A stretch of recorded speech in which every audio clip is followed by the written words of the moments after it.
ग्राहकों के साथ लूट का आरोप उन्होंने लगाया है। रिचार्ज खत्म होते ही आखिर इनकमिंग को क्यों बंद कर दिया जाता है, ये उन्होंने सवाल उठाया।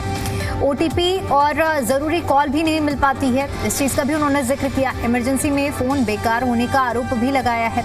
28 दिन का रिचार्ज प्लान जिसे स्कैम बताया गया है, साल में 13 बार रिचार्ज कराने की मजबूरी हो जाती है। कैलेंडर महीने के हिसाब से प्लान की मांग उन्होंने उठाई है। टेलीकॉम कंपनियों पर मनमानी का आरोप राघव चड्ढा ने लगाया और कहा कि आम जनता पर पड़ रही है अतिरिक्त बोझ की मार। मोबाइल आज ज़रूरत हो गया है, लग्जरी नहीं। लोगों के लिए मूलभूत सुविधा है मोबाइल फ़ोन, लेकिन अगर इसी मोबाइल फ़ोन में इस तरह के प्रतिबंध लगाए जा रहे हैं, इस तरह की जो कंपल्सरी क्लॉजेस लगाए जा रहे हैं, वो लोगों के लिए बहुत बड़ी दिक्कत बन रहे हैं। और ऐसे में यही सवाल उनकी ओर से उठाया गया है। उपभोक्ताओं के अधिकारों की आवाज़ संसद में गूंज उठी है।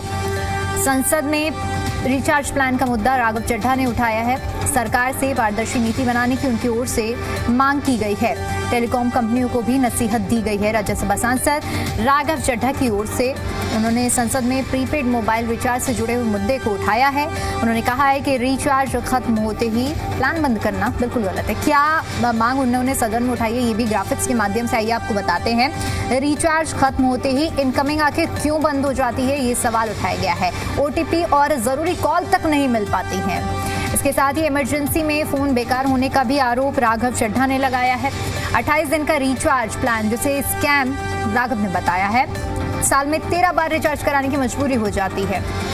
जबकि जो कैलेंडर महीना है उसमें 12 महीने होते हैं कैलेंडर के हिसाब से, लेकिन 13 महीने रिचार्ज कराना पड़ जाता है लोगों को। ऐसे में टेलीकॉम कंपनियों पर उन्होंने मनमानी का आरोप लगाया है। आम जनता पर इसका अतिरिक्त बोझ पड़ रहा है, लोगों को मार झेलनी पड़ रही है जो महंगाई की और जो टेलीकॉम कंपनियां हैं उनकी मनमानी की। मोबाइल आज ज़रूरत है, लग्जरी नहीं। हर एक व्यक्ति को मोबाइल की ज़रूरत है। आज अगर हम गांव से गांव तक की बात करें या शहरी इलाकों में बात करें, हर जगह कुछ भी इंसान काम कर रहा है, एक मोबाइल जो कि मूलभूत सुविधा बन चुका है, लोगों के जीवन का एक अभिन्न अंग बन चुका है। लेकिन इस बीच देखिए जिस तरह से मनमानी की जा रही है, उसको लेकर सवाल राघव चड्ढा ने उठाए हैं।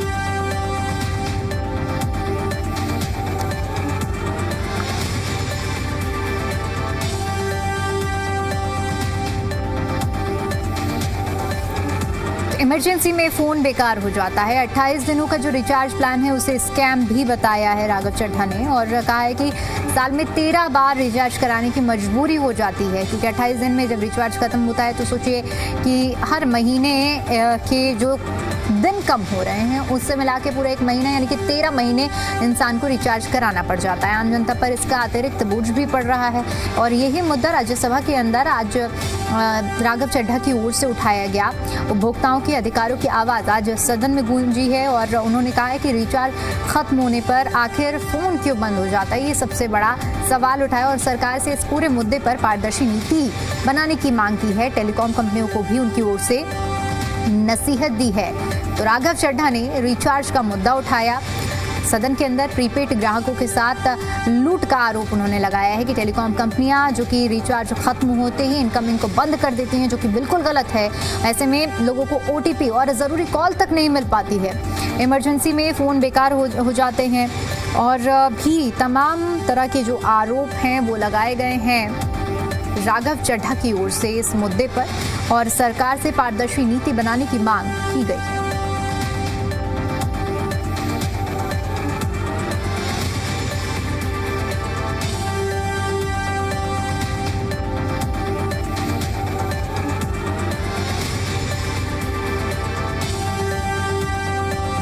इससे पहले राघव चड्ढा ने 10 मिनट्स डिलीवरी का मुद्दा सदन के अंदर उठाया था और अब इस बार जब सदन की कार्यवाही शुरू हुई है तो देखिए राज्यसभा के अंदर उन्होंने इस मुद्दे को उठाया है रिचार्ज का और रिचार्ज के जरिए टेलीकॉम कंपनियों को नसीहत भी दी है कि जो यूजर्स हैं उनके साथ किस तरह से उन्हें ठगा जा रहा है, उनके साथ लूट की जा रही है।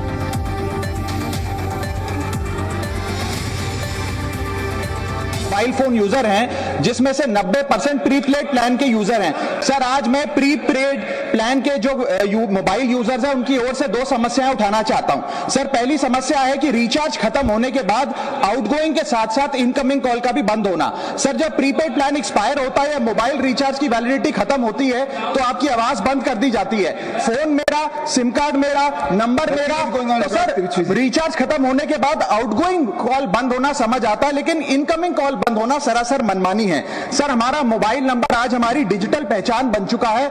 एसेंशियल कम्युनिकेशन जैसे कि UPI payment, banking OTP, train ticket OTP, PAN Aadhaar authentication, interview का कॉल, हॉस्पिटल का कॉल, माँ बाप का गांव से कॉल, तमाम चीजें इनकमिंग कॉल और इनकमिंग एसएमएस से आती है और वो इसलिए बंद कर दिया जाता है कि